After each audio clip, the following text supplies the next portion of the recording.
दोस्तों आप जानते पर्दा फटने की या फाड़ने की या फटने की सबसे बड़ी वजह क्या थी? आपके बीच में रखूंगा। जैसे ही पर्दा फटा, फिजिकल मंदिर जाएगा और बॉडीली मंदिर आएगा। तो जैसे ही पर्दा फटा, एक मंदिर क्लोज हो गया। कौन सा मंदिर? जो कि उस वक्त में फिजिकल था, जहां सैक्रिफाइसेस एवरीडे होते थे। लेकिन जब परमेश्वर को अपना परफेक्ट ब्लड, अपना परफेक्ट सैक्रिफाइस मिल गया, यानी यीशु के रूप में, जो कि मेमना है, जैसे मिला, फिजिकल टेंपल बंद हो गया। आइए इसको पढ़ते हैं जी। यीशु ने उनको उत्तर दिया कि इस मंदिर को ढा दो, इस मंदिर को ढा दो और मैं उसे 3 दिन में फिर खड़ा कर दूंगा। जानते हो किसकी बात कर रहा था? ये अपनी बात कर रहा था, परंतु उसने अपनी देह के मंदिर के विषय में कहा था। जब हम मूसा को देखते हैं ना टैबरनैकल मंदिर के रूप में, कि तुम एक टैबरनैकल बनाओ, वो चलता फिरता टैबरनैकल जीसस था, और जिसके चलते हम नहीं समझ पाए कि वो जो टैबरनैकल मोसेस ने बनाया वो जीसस का नमूना था। तो मूसा का टैबरनैकल परछाई, यीशु खुद टैबरनैकल सच्चाई। पर्दा फटा और हम बन गए बॉडीली टेंपल, यानी कि मंदिर। जानते हो पौलुस क्या कहता? पढ़िए। क्या तुम नहीं जानते कि तुम परमेश्वर का मंदिर हो और परमेश्वर का आत्मा तुम में वास करता है? वापस पढ़िए।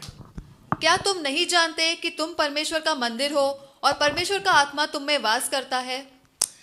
जैसे ही परमेश्वर का पौलुस जो दास है, उसने कहा कि तुम परमेश्वर का मंदिर हो, जानते कब बन गए?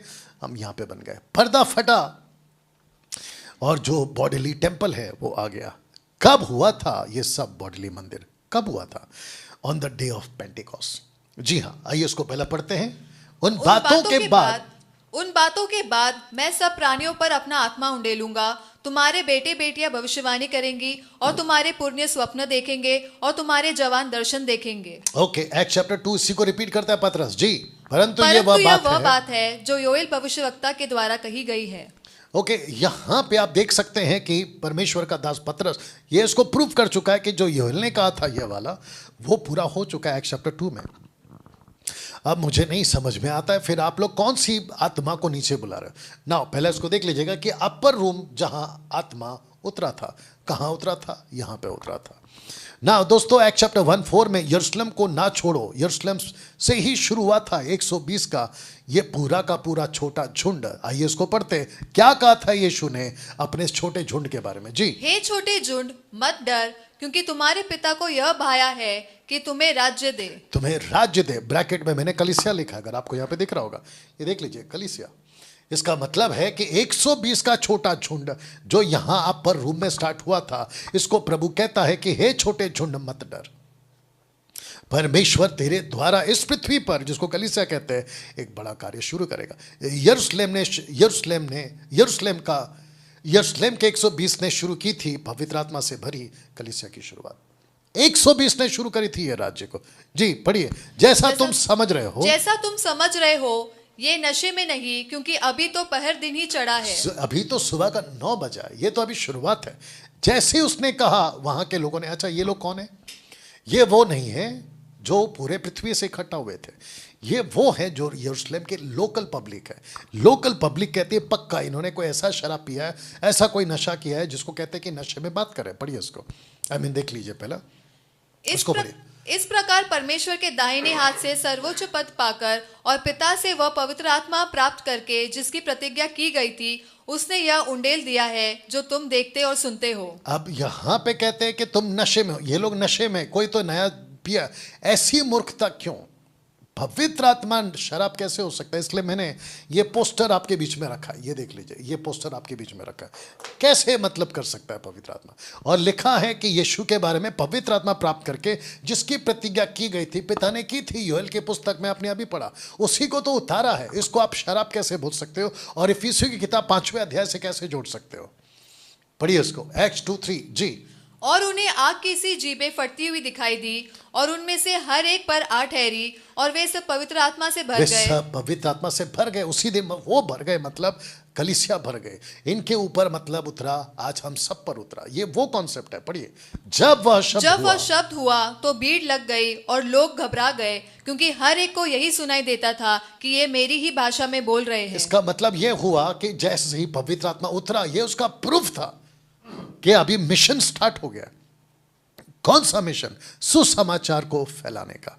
क्योंकि यीशु ने कहा था कि जब तक वो नहीं आए यरूशलेम को नहीं छोड़ना। वो आएगा और तुमको यरूशलेम, यहूदिया, समरिया, पृथ्वी के छोर तक तुम मेरे गवाह बनो। ये वो कॉन्सेप्ट है ना दोस्तों। यहां उतरा था, आपके बीच में रख दे रहा हूं, यहां उतरा था इस जगह पर, और यहां बोला था जहां पर तकरीबन कम से कम आपके बीच में रख देता हूं, ये दोनों घटना एक साथ नहीं हुई है। पहले आपका ये हिस्सा देख लीजिए, यहां पवित्र आत्मा उतरा था, ये वाला आज का ये अपर रूम आपके बीच में रख दिया हूं, और कम से कम 60K मतलब लगभग 60,000 लोग अप्रॉक्स लगभग। कौन कौन है? पार्थी, मेदी, एलामी, मेसोपोटामिया, यहूदिया, कप्पदूकिया, पेंतुस, आसिया, फुग्रिया, पंफुली, मिस्र, लीबिया, रोमी प्रवासी, यहूदी मत, क्रेतिक, अरबी, ये सारे के सारे कुल मिलाकर आप बोल सकते हैं कि ये इतने सारे लोग थे जिन्होंने वचन को सुना। पढ़िए, पतरस उन 11 के साथ खड़ा हुआ। पतरस उन 11 के साथ खड़ा हुआ और ऊंचे शब्द से कहने लगा कि हे यहूदियों और हे यरूशलेम के सब रहने वालों, यह जान लो कि कान लगाकर मेरी बातें सुनो। ओके, यरूशलेम के सब रहने वालों, ये जान लो और कान लगाकर मेरी बातें सुनो ना। जब मैं कह रहा था कि यहाँ उतरा अपर रूम में और यहाँ बोला जहाँ 60,000 लोग हैं, जिसके चलते मैं आपको बता चुका हूँ कि ये वो जगह अलग है जिसको आज आप ऐसा कुछ देखते हैं जिसको अपर रूम कहते हैं, और ये वो जगह है जिसको आज आप देख सकते हैं उस वक्त में पतरस। ये दोनों घटनाएं बिल्कुल अलग अलग है। अब आप बोलोगे डैनियल भाई, जब हम इसको पढ़ते हैं तो ऐसा लगता है एक के बाद एक हो गया। आप पढ़ते हो ना, लेकिन लेखक के जबान से पढ़ोगे। लेखक इसको बोल रहा है, अभी ऐसा हुआ, फिर अभी ऐसा हुआ।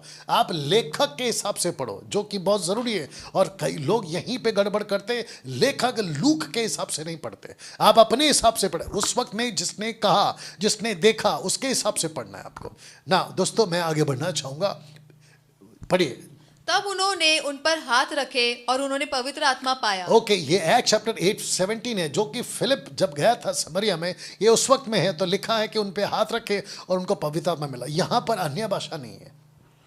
आप अगर इसको ठीक से पढ़ोगे, यहां अन्य भाषा का दान नहीं मिला या नहीं दिया गया। आप जाके चेक कर लीजिए। इसका मतलब क्या है कि पवित्र आत्मा उन दिनों में ऐसे आते थे, उसके बाद में चेंज हुआ। पहले इसको पढ़ते हैं। पतरस ये बातें कह रहा था कि पवित्र आत्मा वचन के सुनने वालों पर उतरा जी, क्योंकि उन्होंने उन्हें भांति भांति की भाषा बोलते और परमेश्वर की बड़ाई करते सुना। ओके, तो ये अलग घटना है, ये अलग घटना है। और मन के जांचने वाले परमेश्वर ने उनको भी हमारी नाई पवित्र आत्मा देकर उनकी गवाही दी। ये दोनों घटना एक साथ नहीं हुई थी। लिखने वाले की चाल को पकड़ो। लेखक कैसा लिख रहा है उसको देखना है आपको। ये घटना को रिकॉर्ड किया गया है। जैसे जीसस की एक एक बात को एक साथ आप पढ़ते हैं तो इसका मतलब ही नहीं कि एक के पीछे सब कुछ हो गया। नहीं, आप जब पढ़ते हैं तो आपको लेखक का माइंड पढ़ना जरूरी है जी। परमेश्वर गड़बड़ी का नहीं, क्योंकि परमेश्वर गड़बड़ी का नहीं परंतु शांति का करता है, जैसा पवित्र लोगों की सब कलीसियाओं में है। और भविष्यवक्ताओं की आत्मा भविष्यवक्ताओं के वश में है। आप बेकाबू कैसे हो सकते हैं? जैसे कि कई कलीसिया में लोग बेकाबू होते हैं।